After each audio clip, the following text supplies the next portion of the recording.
Welcome everyone to another session of the Departure Lounge. I'm excited to have this conversation with Christal Cherry of the Board Pro. We are going to talk all things board transitions and what happens when the board's not ready, which we know is a reality. Christal, before we start, will you share your website where people can find you before we dig into questions? Yes. Hi. Good afternoon, Naomi. Yes, my website is theboardpro.com. Perfect. So easy. So we're going to dig in, and I'm just going to jump into the first question. What are the first signs that a board is not prepared for its leader to leave, even if the board members think that they are? Yeah. Geez, Louise. I had a client who had a CEO pass away unexpectedly. And the board thought they were doing a great job. They thought, everything was good. The CEO always came in and presented a really sunny picture of what was going on inside the organization. No one questioned him. No one asked any questions. And so when he passed away, the board chair had to step in and serve as the interim CEO for 3 months until they could find another CEO. And what they realized is that this CEO hadn't written anything down, right? He had been the CEO for 18 years and everything was up here. All of his notes, how he did things, processes, everything. And so when the board chair came in, there was nothing. He didn't know where to start. He hadn't asked any questions of the CEO, and it was a scramble. He learned some things some things that were going on that were unsavory. And so I think when you don't hold the CEO accountable, when there's no standard meetings between the CEO and the board chair, and they're checking in, and the CEO is responsible for giving an update on what's going on with the organization, when grants are coming in, all those things, I think, you're not ready. The board was not ready. They were blinded by this whole situation, and it wasn't until he passed away that they realized that they didn't know anything about how the organization was run. They thought everything was great. Yeah. But because he had been there for 18 years, no one had really thought about him not being there. It's like he holds the key to everything. He keeps everything together. We don't have to do anything. He comes in, shares the reports, we approve them, and we bounce, right? And they realized that they had to do a better job of tuning in, leaning in, and finding out what was going on. Yeah. Well, and it's even, I think, the physical keys sometimes too, right? Like if there's an organization where you are in direct service and you've got folks coming through your literal physical doors, sometimes your CEO doesn't only hold the knowledge keys, but sometimes physically the access to bank accounts and the ability to unlock doors, or sometimes there's only they only have the phone numbers for the maintenance team, and so it's so important. I will also give the caveat, and I don't know how you feel about this, Christal, but when you mentioned that the board chair stepped in, I'm a firm believer that board chairs, any acting board member who still has voting rights, should not be the one that steps in for an interim role. You should plan ahead and budget for a professional interim.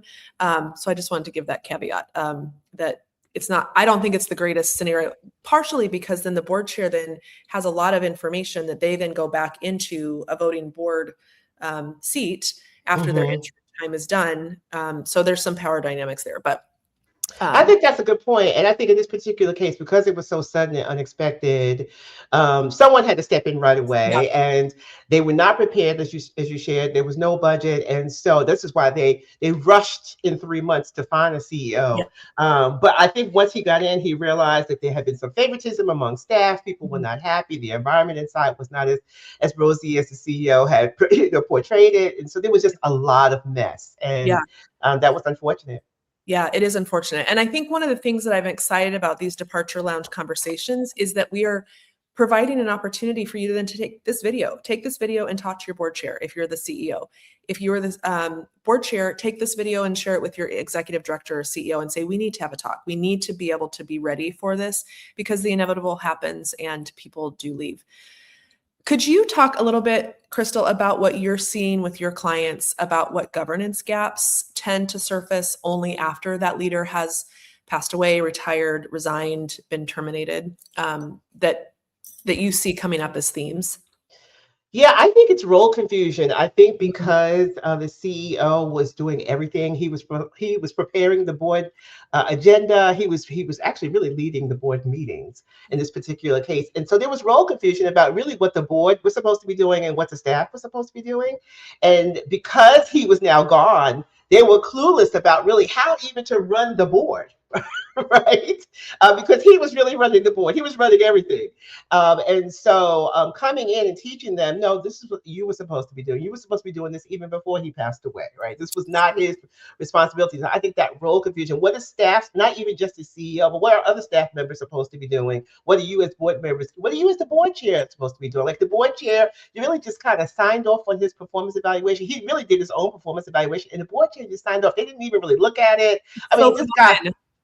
yeah, it was just a mess. But they just figured he had everything under control. The organization had a good reputation. He was known, he was the face in the Yeah. community. That was the other thing, right? Relationships. He held all the relationships. And I think he did this on purpose. He wanted to make sure his job was secure, Yeah. and it was. So I think after he passed away, the board just didn't understand what their roles were supposed to be as board members. That performance evaluation was a big deal. Not knowing that they were supposed to at least know what the agenda was before the board meeting. Like he prepared everything. So I think that role It's confusion is huge. Yeah, it is so huge. And the relationship piece is also so, so huge. Think about not only relationships with other partner organizations, but funders, the board themselves. It's really a big deal. I also think when you were talking, Christal, about the board, like until we have a different system in place for what a board governance structure looks like, I think it's so easy for CEOs and executive directors to take it personally when a board chair or a board member comes and questions something. And it really, we have to get away from it feeling like a personal attack, because that's the structure we swim in with nonprofits, is that there's a IRS requirement, there's a governance requirement for boards. And so I don't know, do you have any tips for how to broach that conversation to say like, I heard this, this amazing woman, Christal, talking today, and client died, and what can we do? Like, is there a way that you recommend folks talk to each other about proactive conversations about this topic? Yeah, first, I think that the CEO and the board chair should have a standard meeting, either weekly or bi-weekly or monthly even. I think even more so than monthly, just to kind of keep each other abreast. And I think the CEO should ask questions and not just assume that the board chair should ask questions and not just assume that the CEO has it all handled. And inquire, kind of, push and ask questions. How did we get the grant? What are we using the grant for? Who is the relationship we have with that foundation? Who owns this account, right? Like all those kinds of things I think are really important. And then I think having the questions about succession planning, like you've been Oh here my for gosh. 18 years, we love you, we think you're doing a great job, but you may not always be here. Do you have someone, a number two that you're grooming at the organization, that should you need to step away or you become ill or whatever, that someone could step in? In this particular case, there was absolutely no one. But is there someone you're grooming to be a number two should you have to step away or you become ill or the unlikely, untimely death? Who could step in? And those questions were definitely not being asked. And when they got there, they realized no one had been groomed. Yeah. Right. And so that's why the board chair stepped in it like he did. And there was no preparation at all. What about if someone's watching and listening who doesn't feel like they have the power dynamic or the title to bring up this conversation? Is there a way for, I'm guessing that maybe this is as simple as putting it on a future team agenda or a future board agenda to just start talking about the future landscape of what this organization needs to be ready for. Is that something that you've seen work well? Or, because I imagine, not all of us are in roles where we're the decision maker to say to our board chair, we need to talk about this, or we're not the board chair to be able to say to the CEO that we need to work on this. Yeah.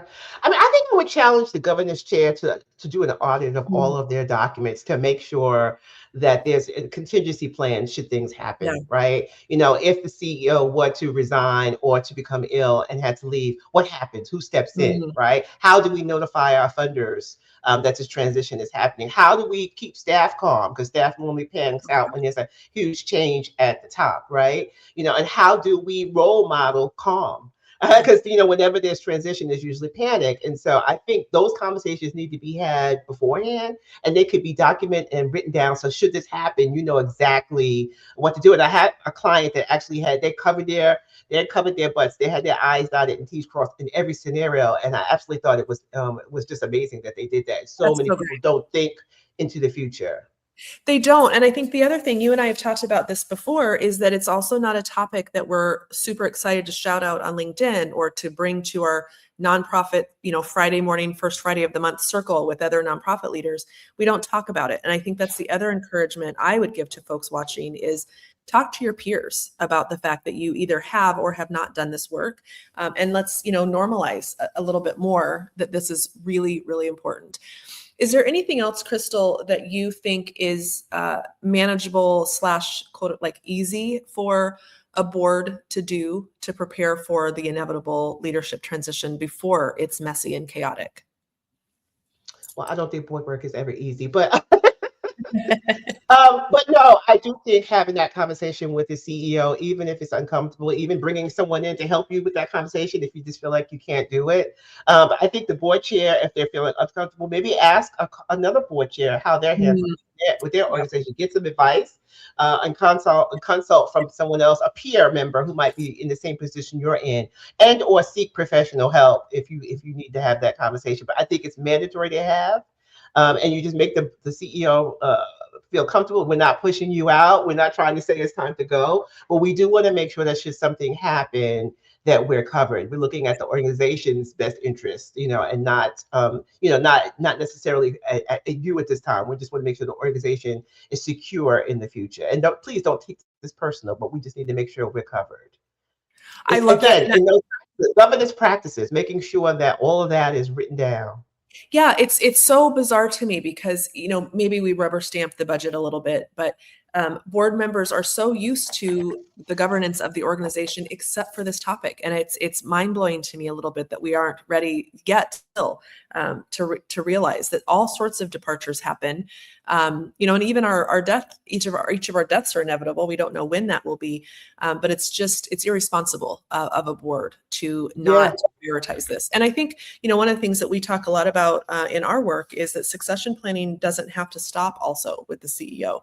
It's a great opportunity for the rest of the team to also think through. I was just about to say that. Yes. Yeah, The go for it. board chair, the fundraiser, all those people, the main key people who make big decisions, who make things happen at the organization, should they suddenly leave?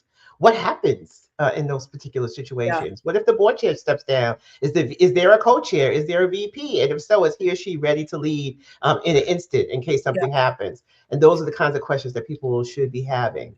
Well, and I mean, gosh, board terms are the one constant, right? Like we know every 2 or 4 or 6 or 3 or however many years your board terms are, we know that you're going to have a revolving door, and yet we still don't plan You'd be effectively. surprised how many people will say, my board chair's term is up next month, and we have no idea Yeah. who's going to replace him or her. We haven't done the work. We don't know. And I'm just like, my goodness, this wasn't a surprise, right? We knew Right. when this term was going to end. Why Right. did you wait?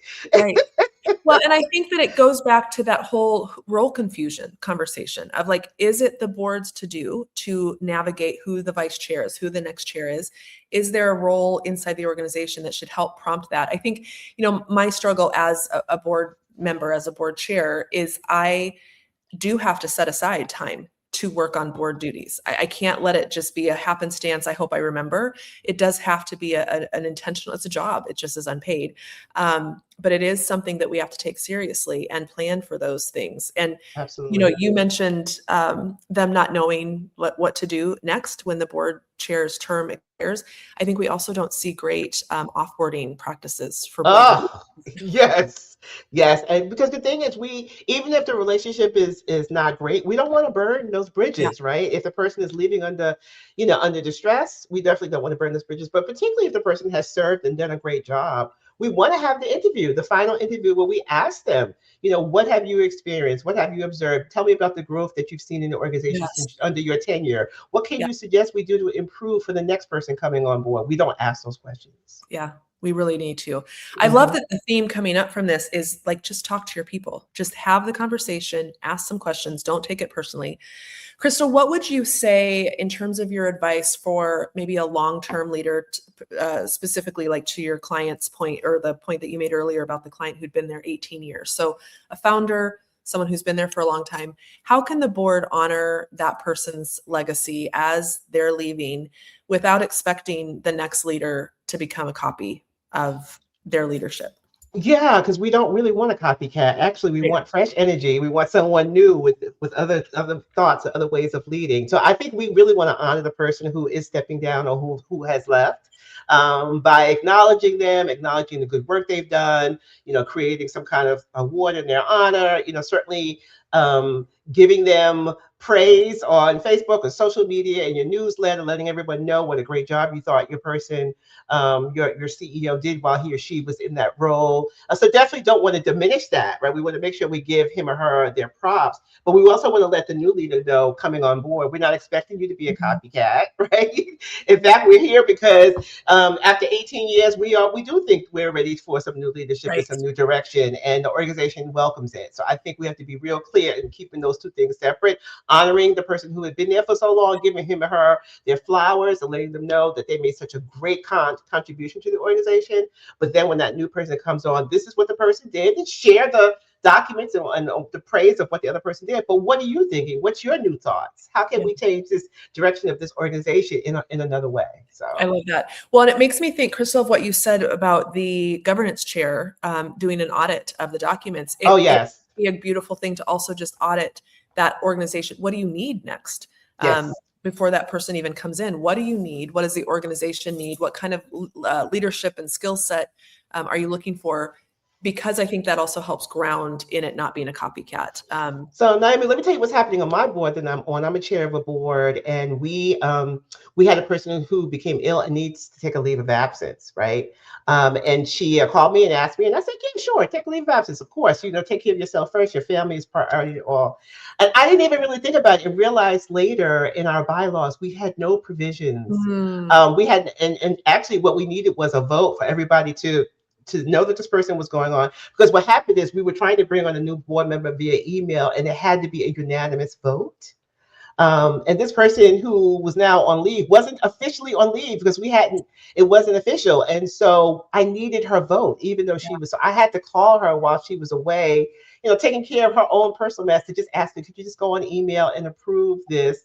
And now I know at our yeah. retreat bylaws, I gotta go back into my bylaws and put in provisions for it. The person may not be gone forever, but they're just taking a leave of absence. What do you do if the CEO just needs to be away for 6 months, 3 months, if they're taking a sabbatical even? And Yeah. those kinds of questions need to come up as well. I love that. It's something I hadn't thought about too from the bylaws perspective. So I'm glad that you brought that up. Crystal, Yes. can you talk a little bit about the work that you do, services you offer, so that people can really understand what you do as a professional inside of board governance work? Oh my goodness. My job is to make board work wonderful, right? To really make boards understand that there's joy in this work, but the work is serious. And that their roles and responsibilities are huge. They impact forever the organization's direction. And so I go in, I talk to my CEOs about what their visions are. I meet with my board chairs to find out what their visions are. And we want to make sure that they're aligned, right? And so we're talking about governance, making sure, like you said, all the board documents are correct. I do an audit if you need me to do. We do Robert's Rules of Orders if that's the way that you want to go. Of course, the biggest inquiry I get is about how to get my boards to raise money. So because I'm a former fundraiser, that's always something that I can do, how to talk to them and take the fear out of Yeah. fundraising. How to keep my board members engaged. That's my second biggest. And we talk again a lot about relationships and just talking to people and building relationships with people so that even between board meetings, they know how to stay engaged Yeah. with the organization. And then probably my third biggest inquiry is how can I find the right board members to serve, Mm, right? And so we go through that process. I have a tool that I use to share with them, and or I can actually do the search for you, which I'm doing right now for an organization. I'm trying to find 5 new board members for them, and that might take a whole year, right? right. But so I can do a lot of different things. Whatever it is to make board work effective and solid for your organization, I can do that for you. I love it. The other theme that's coming up, Crystal, for all of these conversations we're having with the Departure Lounge is the importance of budgeting ahead of time for transitions. And if we know that Mm, board service is going to end, which we do, it's just like PTA at your kid's school. You don't stay in the PTA when your kid graduates. You also don't stay past your board term. If we know all of this is going to happen, y'all, you need to budget for it. So budget for services like what Crystal offers so that your board can have that access to governance support. I think we fool ourselves a little bit to think board members just are supposed to know what to do. yes, I Yes. also think we fool ourselves a little bit to think that board culture is going to be the same at every organization. Oh It's different. goodness, so not. And It's no I'm different. glad you brought up board terms because when it's your time to go, go. Go, please go. Yes. Go. After 13 years, we're good. Yep. You've done your good deed. Yeah. Move over and let someone new come in. Yeah. And it's the same as you were talking about with not being a copycat. I've the board that I'm currently on, I'm finishing up my 6 years of board service. We've talked about what does it look like for an advisory committee or an emeritus type seat. And it's just, I don't feel like it's good practice. Let the person go and have a break from it. Let someone new come in. And maybe there's an ad hoc committee that you need someone for 2 months to ask some specific questions down the road. Absolutely. Um, Absolutely. but yeah, when it's your time to go, go. And that's, Absolutely.